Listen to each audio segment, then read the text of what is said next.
নমস্কার বন্ধুরা, আমি সায়মা। আজকে আমরা বানাবো পমফ্রেট কারি। রেস্টুরেন্টে আমরা যে ধরনের পমফ্রেটের ঝাল খেয়ে থাকি বা পমফ্রেট কারি খেয়ে থাকি, সেই রকমই আমরা বানাবো বাড়িতে একদম ঘরোয়া পদ্ধতিতে।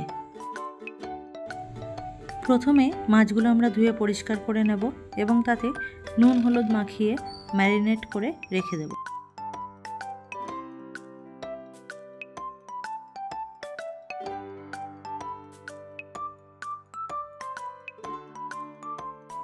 মাছগুলি ভাজার জন্য কড়াইতে তেল গরম বসিয়ে দেবো। তেলটি গরম হতে থাকবে, ততক্ষণে আমরা আরেকটি মশলা বানিয়ে নেব। একটি মিক্সি জার নিয়ে তাতে পোস্ত, সর্ষে, কাজু বাদাম, আদা রসুন বাটা দিয়ে ভালো করে একটি পেস্ট বানিয়ে নেব।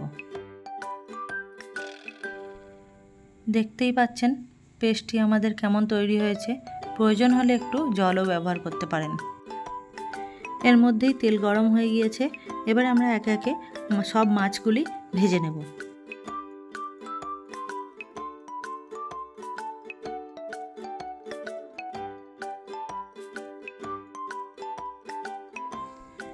মাছগুলো আমরা বেশি কড়া করে ভাজবো না।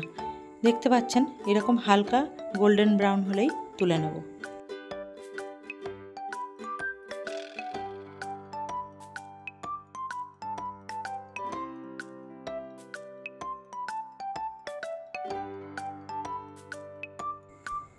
সব মাছগুলি আমাদের ভেজে তোলা হয়ে গিয়েছে। এবার আমরা ওই একই তেলে চেরা কাঁচা লঙ্কা এবং পেঁয়াজ কুচি দিয়ে দেব। পেঁয়াজ বেশি লাল লাল করে ভাজতে লাগবে না, একটু ট্রান্সপারেন্ট হলেই এর মধ্যে আমরা দিয়ে দেব কেটে রাখা টমেটো। এরপরেই দিয়ে দেব আমরা নুন, হলুদ এবং জিরে মরিচ গুঁড়ো দিয়ে ততক্ষণ ভাজতে থাকবো যতক্ষণ না ভালো করে কষা হয়ে যায় মশলাটা এবং টমেটোটা গলে যায়।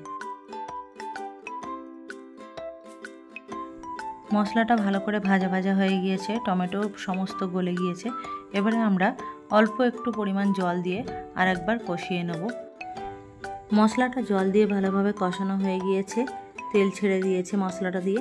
এবারে আমরা দিয়ে দেবো এর মধ্যে পোস্ত কাজু বাদামের পেস্টটা।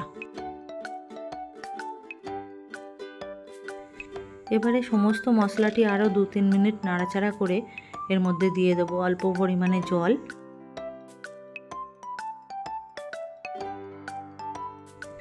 জল দেওয়ার পরে ভালো করে নাড়াচাড়া করে ফুটতে সময় দেব।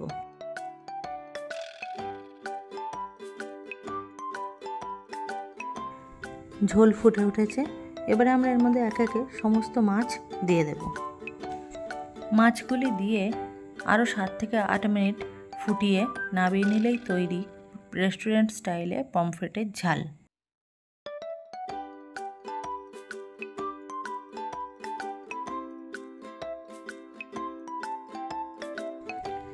আপনারাও এইভাবে পমফ্রেট মাছের ঝাল বানিয়ে খেয়ে দেখুন এবং আমাকে কমেন্ট করে জানান যে কেমন হয়েছে।